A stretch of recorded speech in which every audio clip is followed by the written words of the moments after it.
There are really interesting possibilities, applications, and use cases at the intersection of AI and healthcare. In this episode of the Zista Podcast, we're going to go deeper into this subject matter.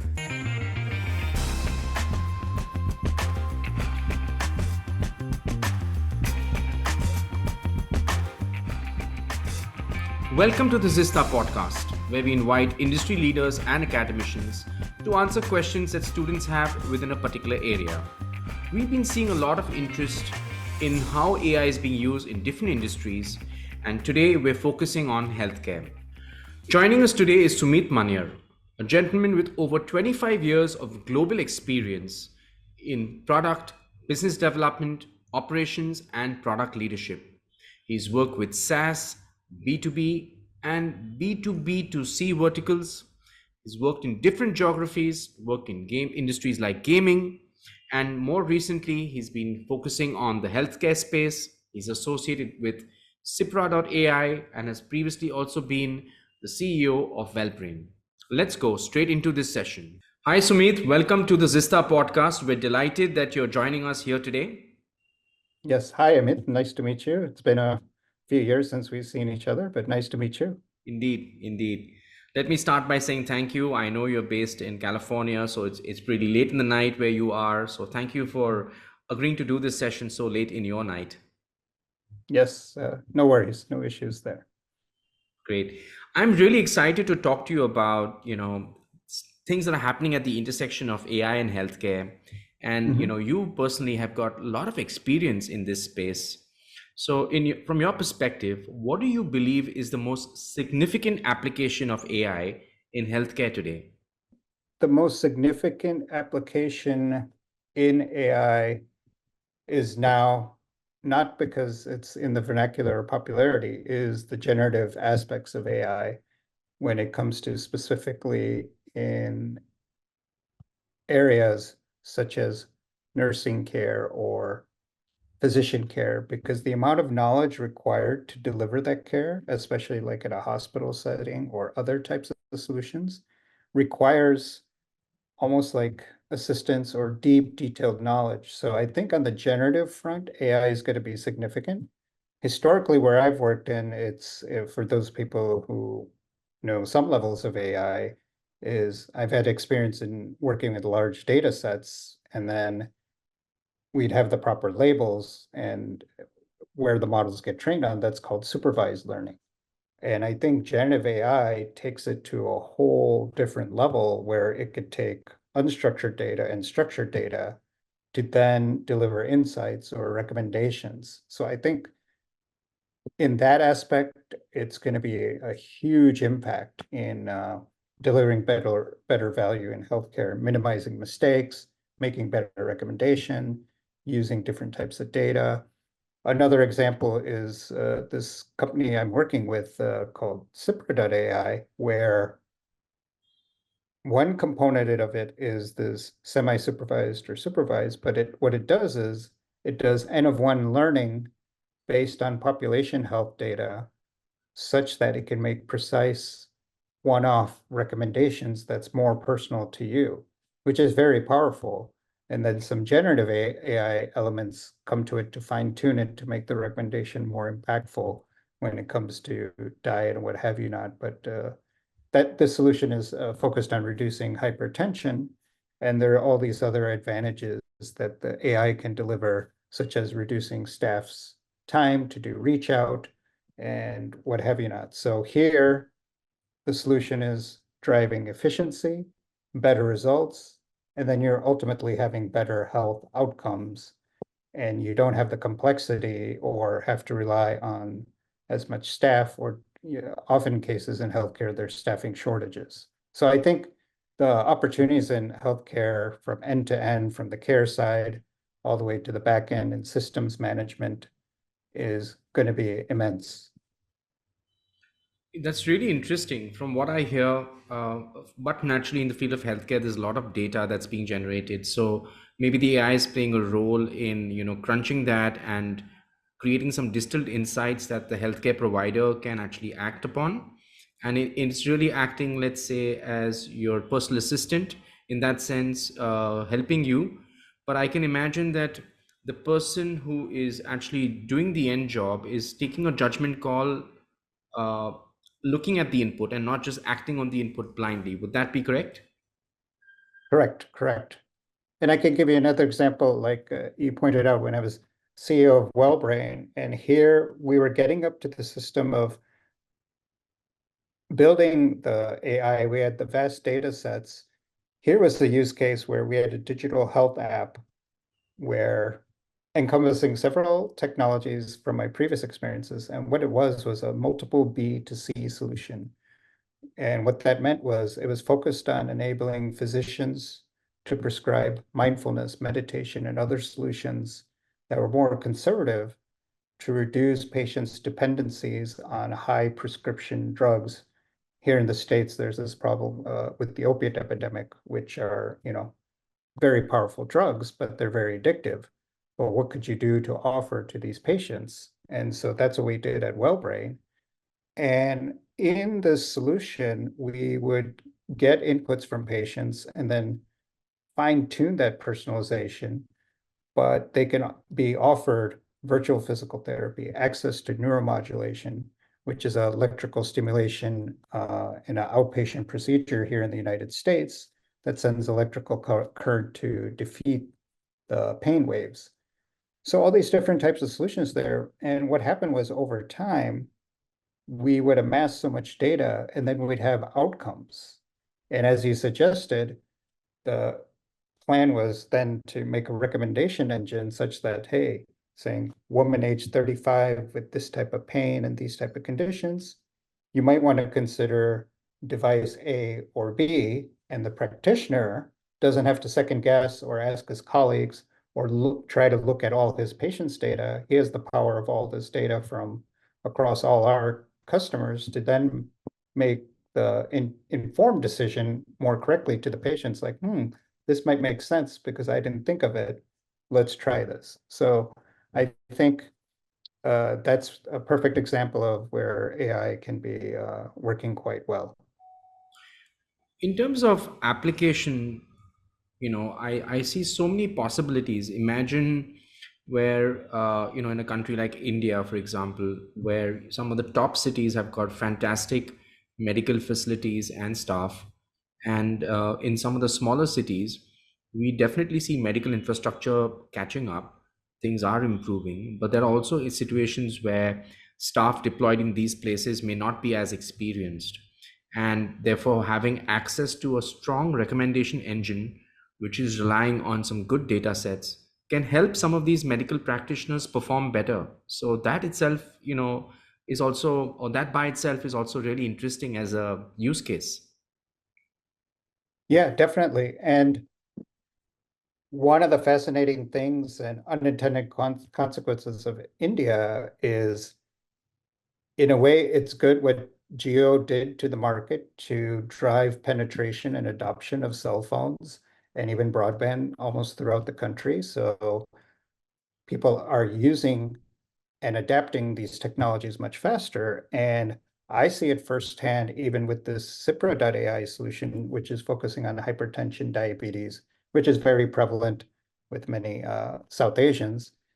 And the adoption in India is much faster because US is too regulative and there's too many concerns to get approval. Whereas in Sure. India, the market dynamics allow for better adoption. And to answer your question, at a much more affordable cost and in a scalable format, because what the CIPRA solution does is it takes away 90% of the workload of the manual process of trying to call a hypertensive patient. The I think in India, blood pressure monitors are low cost, and now you have lower cost, whether it's a Bolt watch or smartwatch. Sure. And if you get that data, then the AI does 90% of the work, and then it could be done remotely, and then you could scale much more efficiently and cost effectively. So again, you're getting better health outcomes. And then here's a perfect use case of it working in a challenging environment such as India, especially the tier 2, tier 3 cities. where I think AI can work, and all you need is a smartphone now, and it can even work without a smartwatch. So it's very interesting. And so with CIPRA, we're launching it in parallel, both US and India, but we're seeing Okay. the adoption in India much faster. Interesting. What you're saying is really exciting, something that is really adding value and being done in a way which is affordable and scalable. I think the world needs more solutions like that.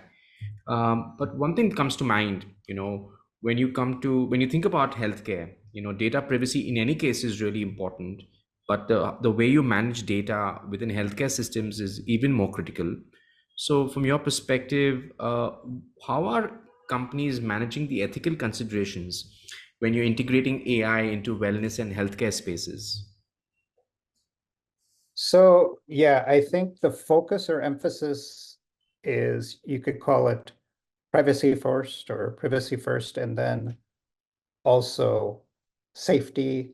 And all digital health entities, or any health entity, has to follow various US standards for health privacy laws. And they have to be doubly encrypted.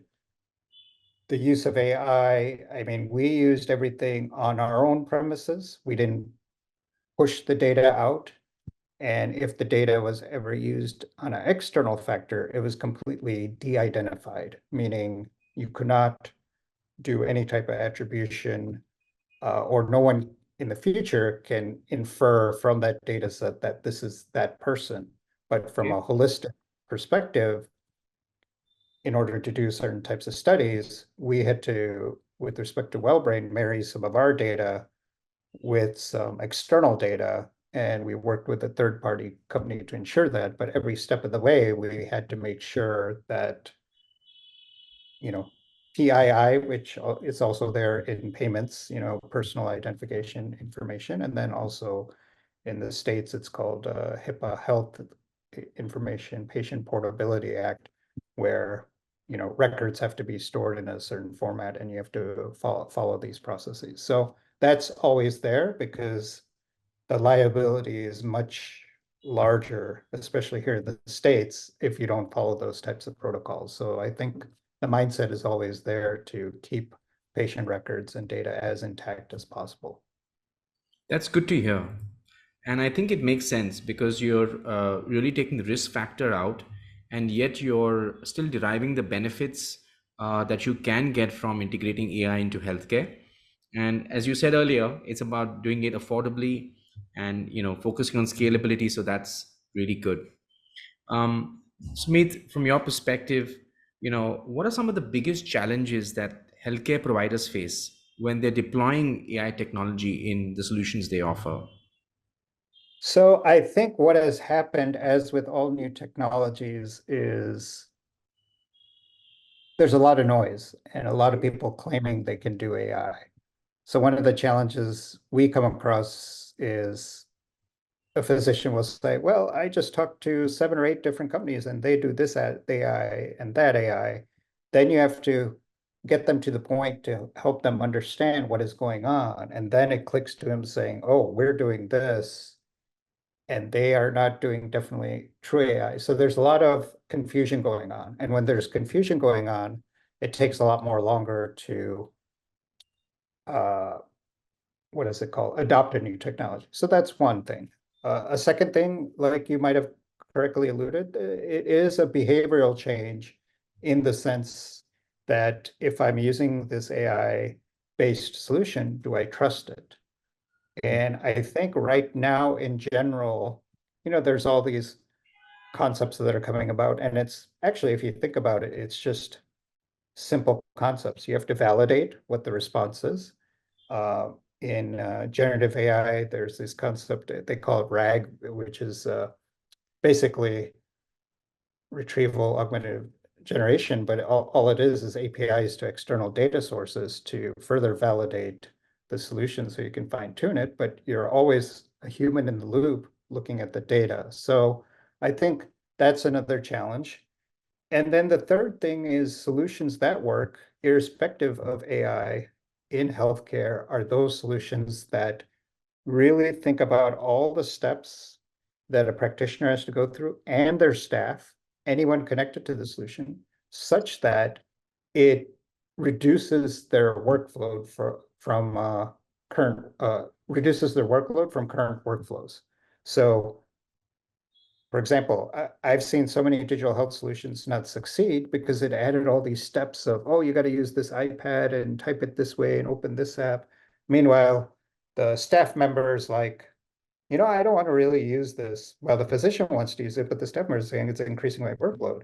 So Right. we optimize for that. So even little nuances like having a shift key to type a capital letter, we eliminated that functionality so it could speed up the process. So you have to think it through. So I think it's more of a human-centered design on some of these solutions to get the adoption. Two is even if there's noise, helping them understand the noise. And third is, you know, taking the time to trust the solutions.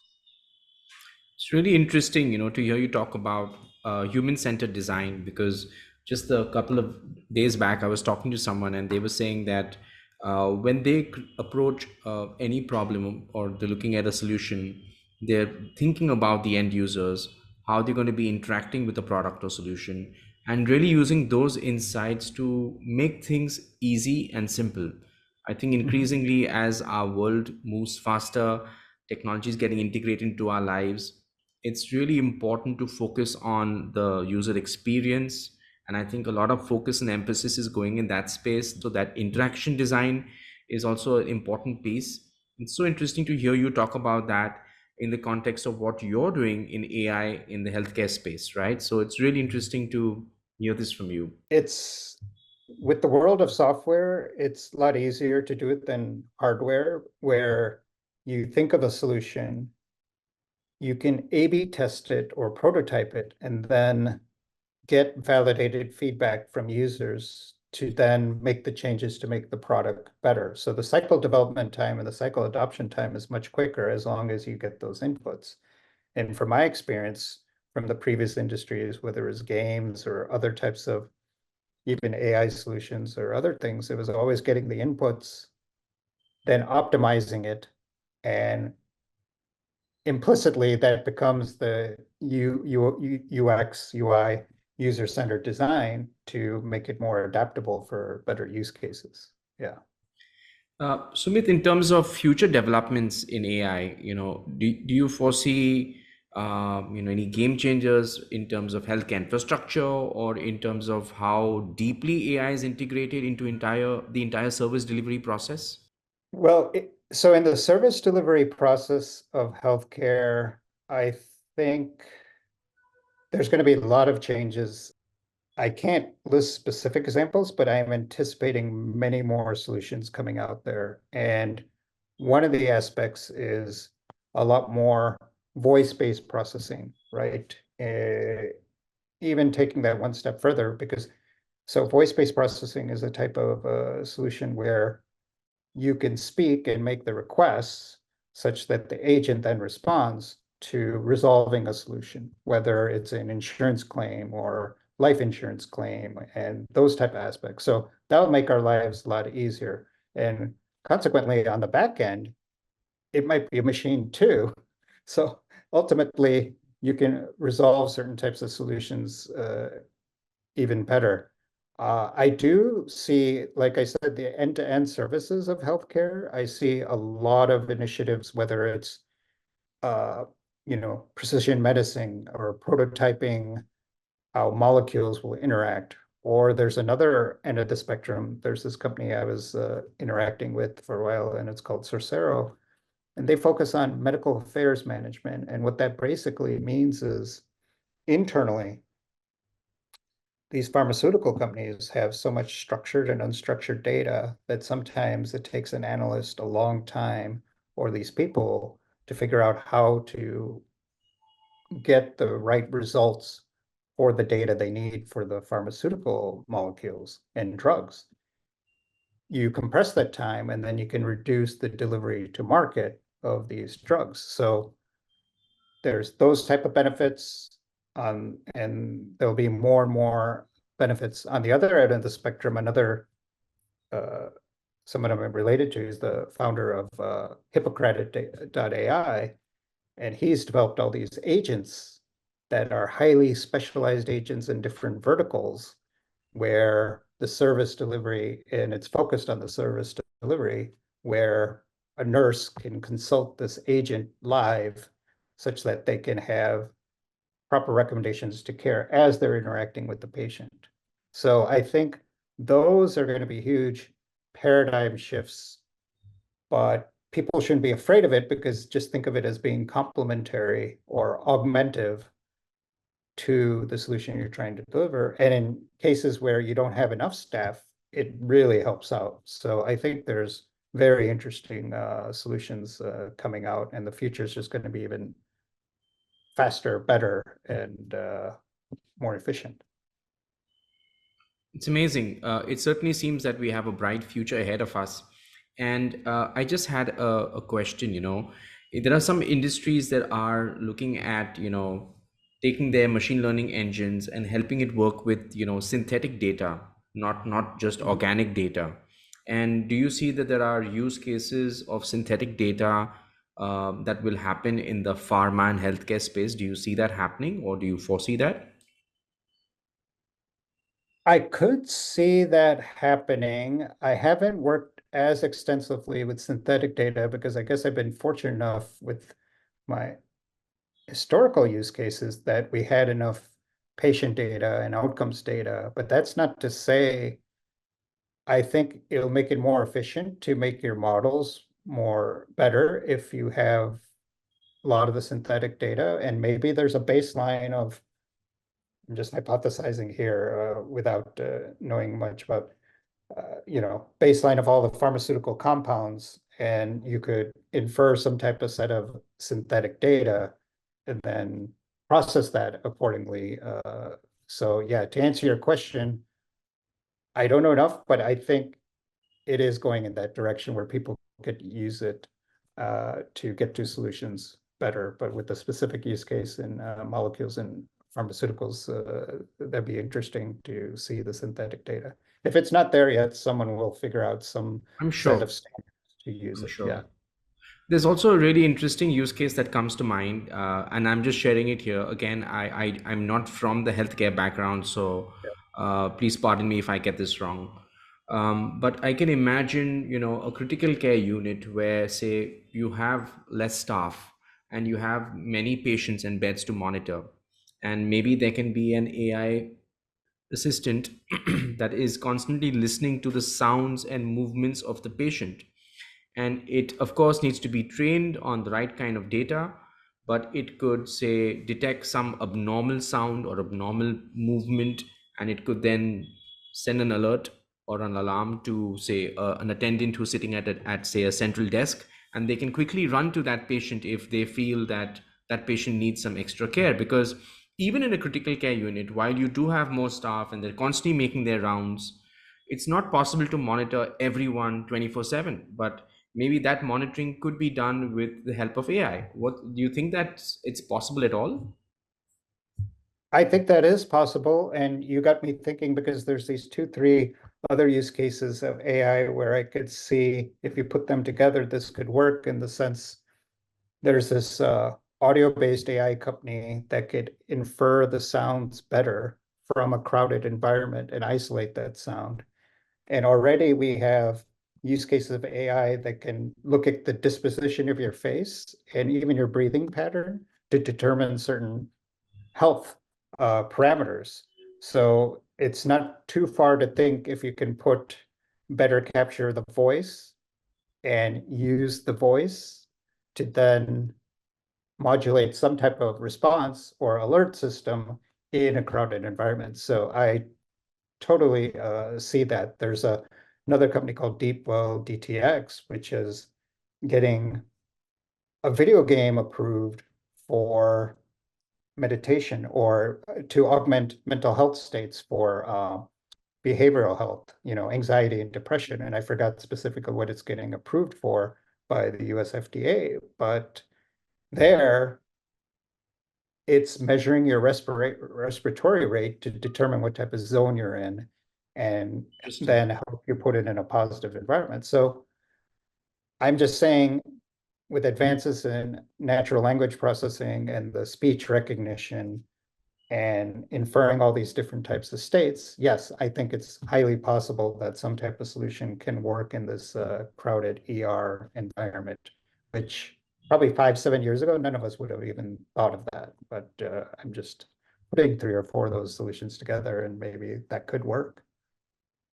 Right. It's so interesting, the more you think about it, there are so many use cases that are possible, and I'm personally very excited to see how this space develops and evolves. We keep hearing about the use of AI in different sectors, but it's so interesting and refreshing to hear from you in how AI is being used in the healthcare space, and it was really interesting to talk to you and learn from you. So I just like to say thank you for making time, for coming on the pod and talking to us about this. Big thank you from all of us. Okay, you're welcome. Nice to meet you again. Bye. There were so many interesting points that Sumeet covered. I'm still trying to wrap my head around all the interesting facets that he highlighted. As a viewer, I hope you've enjoyed this episode. Subscribe to our channel on YouTube to keep getting content like this. You can also follow us on Apple Podcasts, Google Podcasts, and Spotify. Our handle is the Zista Podcast.